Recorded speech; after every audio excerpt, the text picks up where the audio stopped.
guys, what is going on? Welcome back to the episode of Sound Drives and another episode of Overrated or Overpowered. Here we go! A brand new update, and the series is back. One of the most consistent series on the channel in terms of views and in terms of just me doing something. But as always, guys, thank you so much for your support on the series, and of course, we're gonna get into today's video. Let me turn off today's camera. Okay, so part one, as always, we've got 9 cars to work towards. This is where we take off our rose-tinted glasses to see if these new cars are worth the hype or not. Part 2 is yet to be decided. As always, guys, this is a time for you guys to put down in the comments what cars you would like to see for the next part. This update, honestly speaking, has enough decent cars, or enough cars with potential to make like 3 parts. So, you know, a good update, honestly, in terms of like variety, would make me like at least 3 or 4 parts of the series. A bad update would be like 1 or 2. But yeah, let's get it. These are the 9 cars we're going to talk about. We're going to start off with the flagship car of today's video. Not the flagship because this is the concept version, but it is indeed the Renault R5 E-Tech concept. Actually, I don't know if the thumbnail car is the concept or the non-concept version. Malta might know. Okay, let's talk about this car, yeah? So when it comes to the standard tire niche for French Riviera, and all the niches are going to be down here in this little corner. So if you want to know what niche I'm talking about, if I forget to mention what niche I'm talking about, you can always refer to this little corner down here. But the Renault R5 E-Tech concept. This is the highest RQ standard tire car from the update for the super rarity, and there's not a single ultra rare standard tire car from this update. There's like 1 4-wheel drive, but like there's not a single ultra rare. So for the standard tire niche for French Riviera, as you can see, it goes like super rare, and then boom, there's like 1 epic, which is the Renault, Raphael. I just wanted to show you the stark contrast. We're not obviously comparing the E-Tech to the Raphael. But anyway, how good is this thing? City street medium, hairpin road, karting circuit, and twisty road, which is good. But the fact that it trades blows of an RQ47 is a little bit embarrassing. I'll put it that way. Also, that Renault Kangoo might be something that we want to look at in a different part, because it being an RQ44 is hitting way above its weight in car park and G-force and slalom. I mean, what do you expect? This is a lightweight 4-wheel drive center tire car. That's how important 4-wheel drive center tires is. This is front wheel drive. This is front wheel drive. This is front wheel drive. Yeah, most of these cars are front wheel drive. So 4-wheel drive, when it comes to the wet stuff, it matters. But I'm sure a lot of us know that already. All right, moving on to French standards for the drags.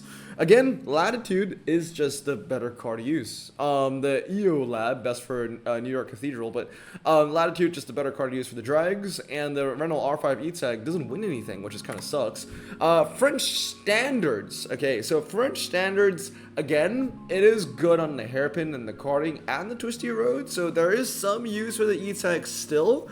The Latitude looks like it's not that bad of a ride as well. And then for car park and G-force, again, it is the Kangoo, but the City Streets Medium is now not belonging to the Renault R5, it now belongs to the Citroen Oli. But yeah, I mean, honestly, this Oli, way too overrated. I think this should be a 48 looking at the times now. I think the Kangoo should probably go up to 46 or something like that. Talking about cars that are only good on a certain amount of track sets, we'll talk about another one later when we get into the series.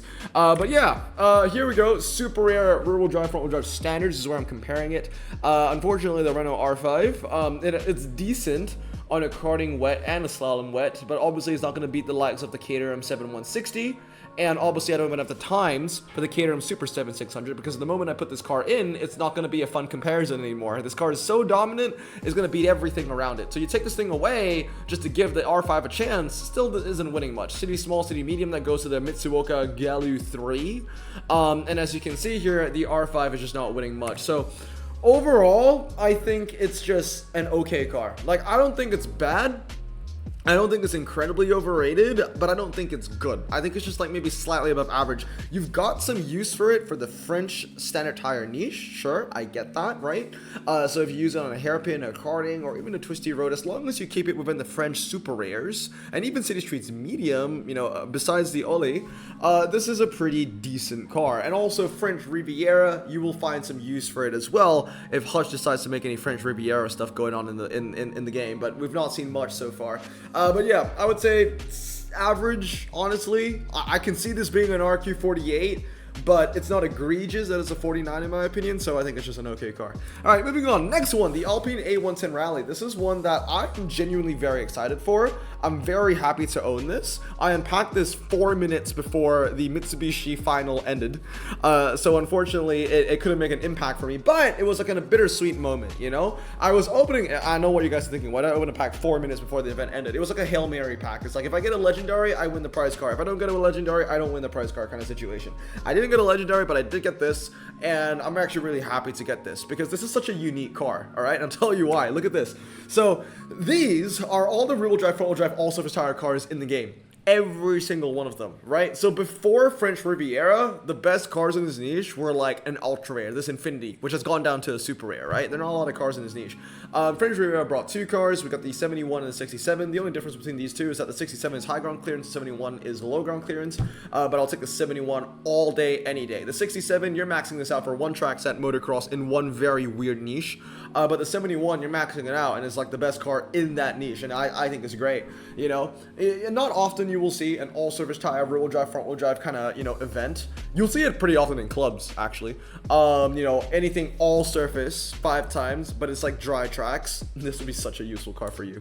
So let's have a look at it, right? So I'm going to put it up against, you know, cars around its RQ neighborhood. So there's RQ71 all-surface tire cars. Every car here is 4-wheel drive, besides the Alpine. The Alpine is running on rear-wheel drive. And as you can see here, when it comes to off-road, 4-wheel drive does make a difference. The Alpine is the worst car here, aside from Rallycross Small Circuit and the Rallycross Medium, okay? But, before you think that the Alpine A110 is a bad car, we're just putting it in the wrong scenario. And putting it in the wrong scenario still is the best RQ71 for the Rallycross stuff, right? So that's pretty cool. But yeah, we're just gonna find the right home for the Alpine A110. And when I mean best 71, as I said earlier, I meant within the comparison, okay? Anyway, moving on. Now, if you put the Alpine where it really shines, it's the dry track. So this is what I'm saying again. If it's all surface tires 5 times in clubs, and it's anything dry, which is like, you know, 66% of the track sits in clubs most of the time, you know, the Alpine is going to shine. It is going to be so good. So it begs the question, is it a 3-2-3 or a 2-3-3? I think it's both. I think it's a car that you want to collect like 2 of, and then go 3-2-3 on one, and then 3-2-3 on another. Personally, I would go 2-3-3 on the first one. Second one, I would go 3-2-3. That's just my opinion. But, you know, it's a fantastic car. Look at what I'm comparing this against, by the way. I'm putting it up against the best all-surface tire cars in the game. The 78s, the 77s, the 75s, the Audi SQ8, the BMW X6, all of that. And the Alpine, being, you know, that much cheaper in RQ, is just the better car. So you gotta know where you want to use it. In the wet scenario, again, you know, fast circuit, Laguna Seca, it's decent. But when it comes to the wet stuff, that 4-wheel drive, you know, drivetrain is gonna kick in as the advantage, okay? But then, again, the Alpine A110 Rally, I think, is a fascinating car. It is the best of its niche, and it's going to be a great little club cash cow. Against 4-wheel drive stuff, it's still going to be pretty decent on a rallycross, but it won't be good off-road. It's an all-surface tire car, but, you know, the tires are fake, guys, okay? It's not a good off-road tire car. That being said, it is great when you can only use all-surface tires and there are some dry tracks. So it's about, you know, knowing where to use this car. I think is fantastic. I think it's an amazing car. I haven't fully not fully upgraded yet, but it is getting there, and I think it'll be a very, very useful car for me. It'll be a great cash cow. Okay, moving on. The Alpine GTA V6 Turbo millimiles. If I remember correctly, the reason why I chose this car is because it has the best MRA of all rares in the French Riviera update. The best MRA means it's 65, by the way, but I digress. It also has decent handling, F86. So how good is this thing actually? Let's have a look. So over here, rare performance French Riviera cars, and even some super rares that I kind of shoehorned in there. It trades blows. So the RQ's 39 Alpine V6 Turbo, so that's pretty good. It is the best for car park and G-force on one side of the spectrum, but on the other end of the spectrum is also the best for fast circuit, which I think is really funny.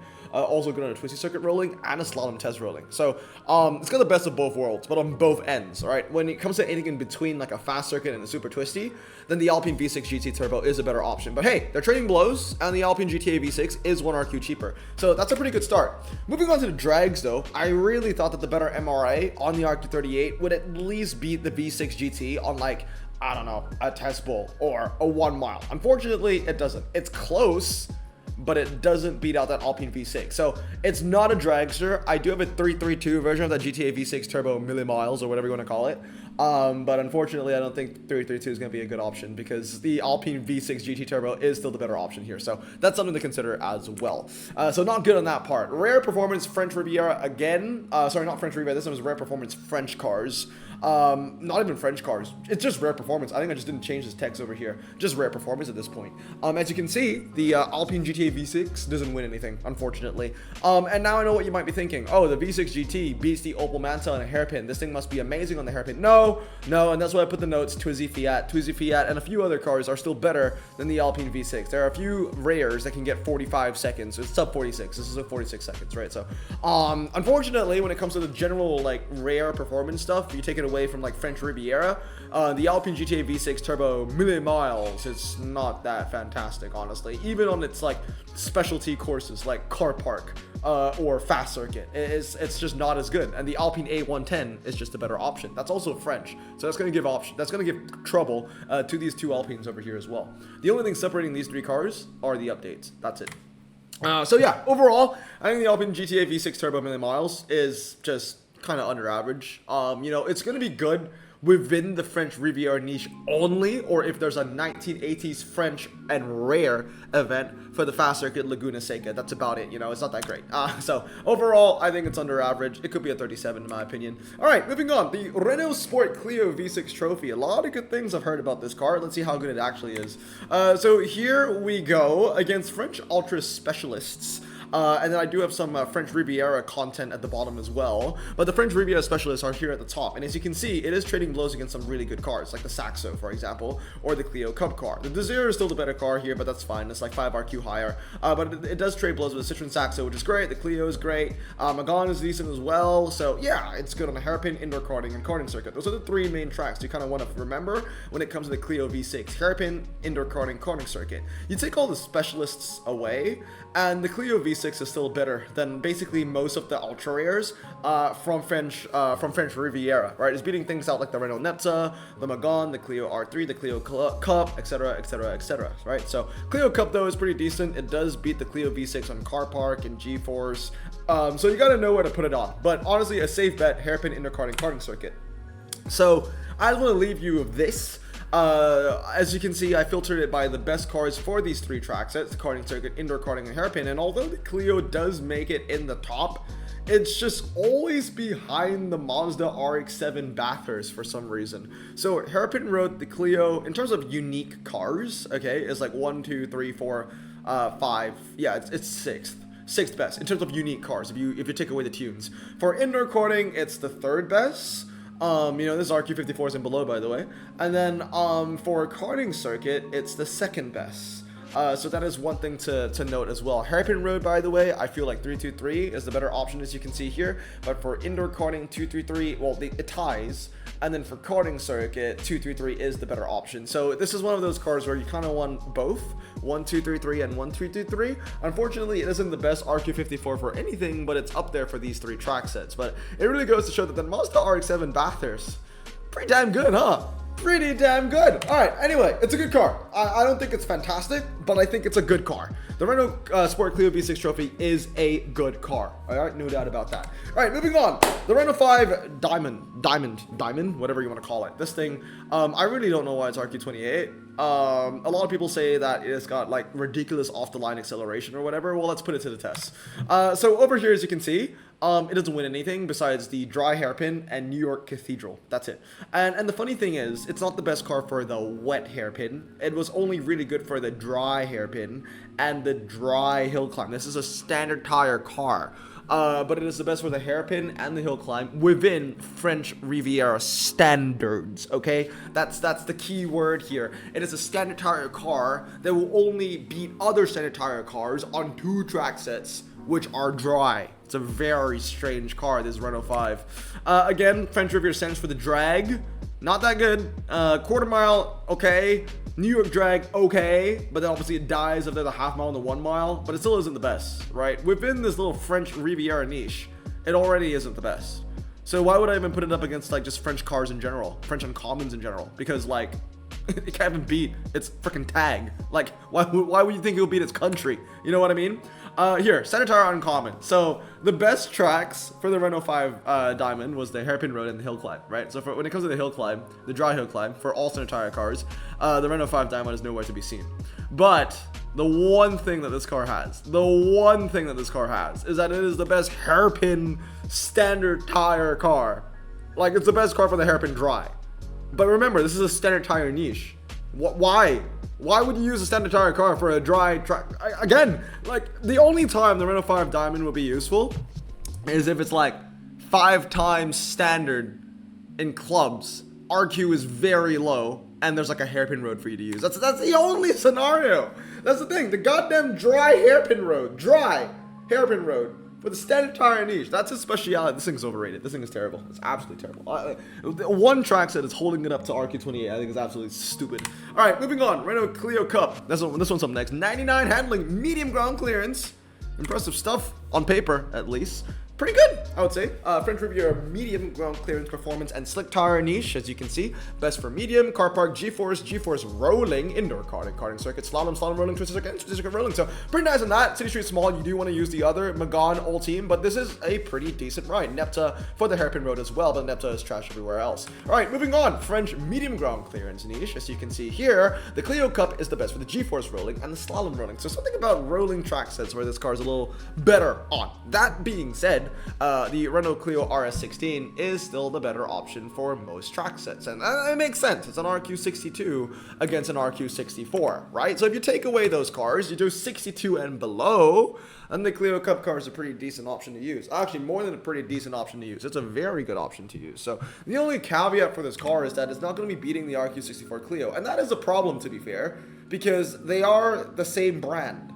They are in the same country. And the only thing that's going to prevent these two cars are the tags, the update tags. That's it.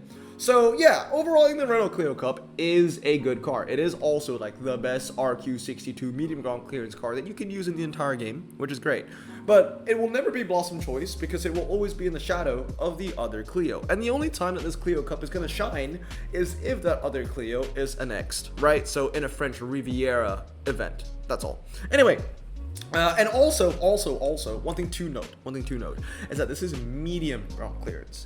Medium, okay? In this comparison, it's medium ground clearance. So there is another ultra rare from this update, French Riviera, the RQ63, the Twin Run or whatever it's called.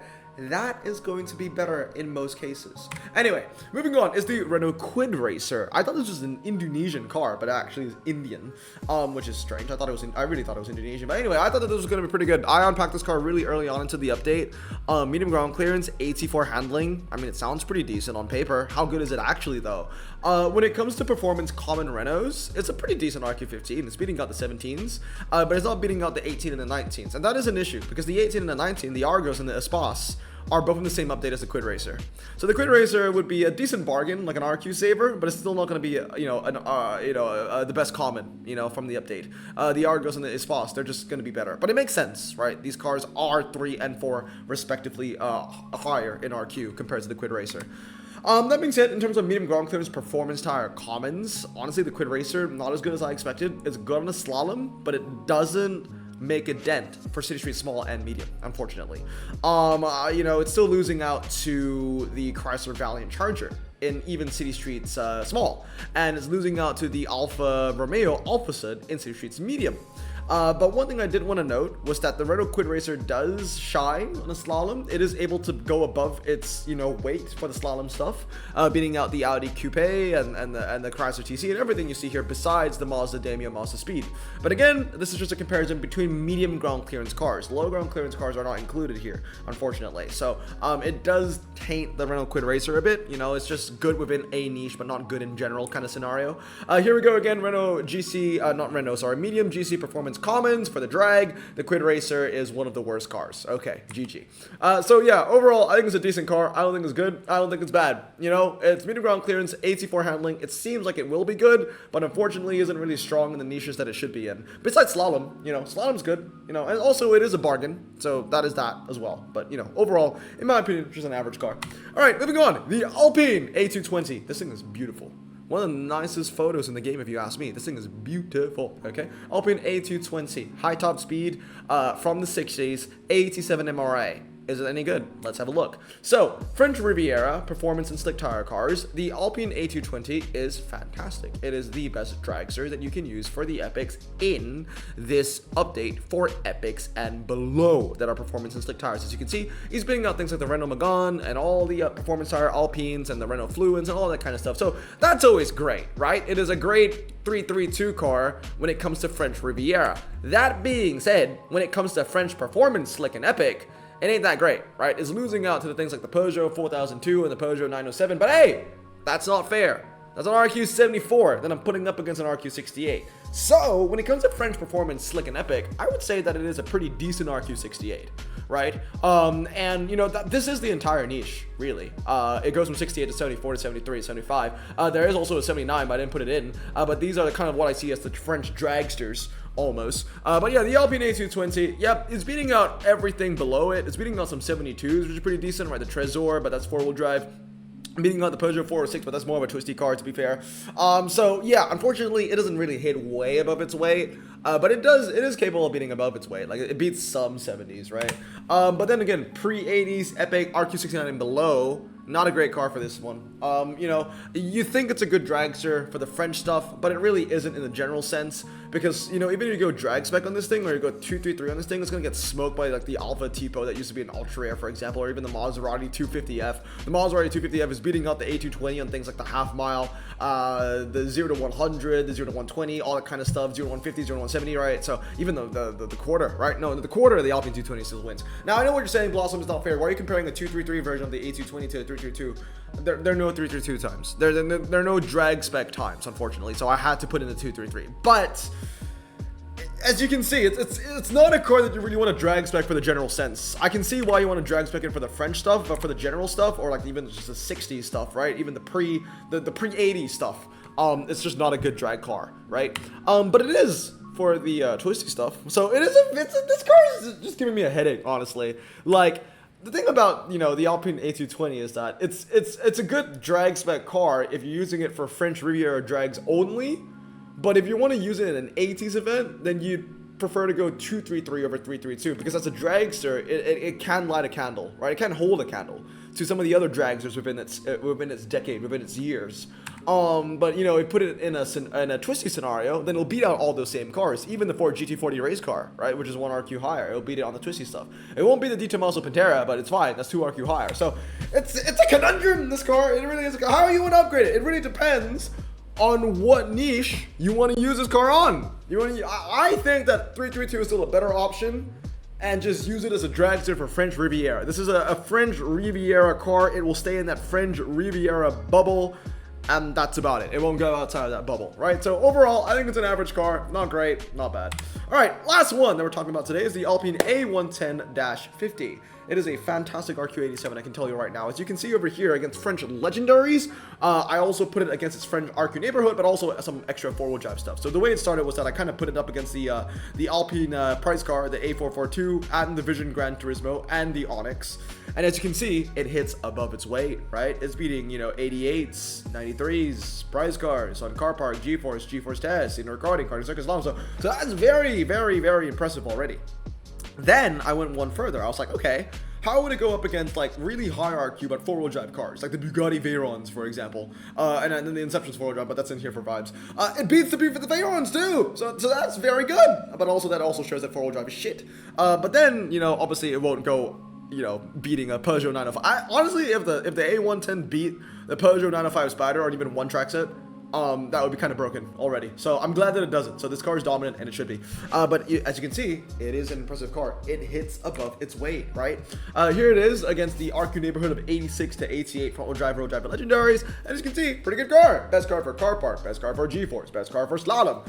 If you take away the Caterham 7620R, it will also be the best car for GeForce and the best car for indoor karting. And second best, I think, on slalom, only behind the Aero Atom, right? So this is a good car. I mean, it's beating out things like the freaking RQ88, McLaren 650S. It's beating out the Lamborghini Huracan STO 4GT, and quite embarrassingly, for the Corvette. It's actually beating the Corvette in some of the twisty track sets, but the Corvette does take it back into twisties, twisty circuit, twisty road, so that's always cool as well. But yeah, pretty decent stuff from the Alpine, I would say. Pretty decent stuff. I think it's a great car. It's not Blossom Choice, but the only reason why it's not Blossom Choice is because it's not some, like, you know, game-changing RQ99 epic, legendary. You know, it is a very good RQ87 for what it is. If it went up to RQ88, I wouldn't bat an eye. This is a great car. Also, within that 2012 niche, this is also a pretty good car to have. But yeah, anyway guys, that's going to be it for today. Those are the 9 cars from Overrated or Overpowered. Let me know down in the comments below what cars you want to see in the next part. But anyway, I hope you guys have a great day. Remember to stay safe, wash your hands, and blossom out. Peace.